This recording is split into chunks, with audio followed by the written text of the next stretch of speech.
ჩვენთვის ჯვარცმა რა არის? ჯვარცმას უკვე ჩვენთვის დაემსგავსა, ჩვეულებრივი მართვის დაცვას კი ჯვარცმას დაემსგავსა თანამედროვე ქრისტიანისთვის.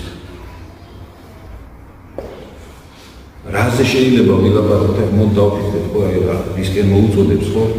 აი დღევანდელი ქადაგება გაბრიელ ეპისკოპოსის რო წაიკითხოთ, ესეთ რამეს ამბობს, რომ არც ერთ წმინდას დაახენა თავუწყოვრია.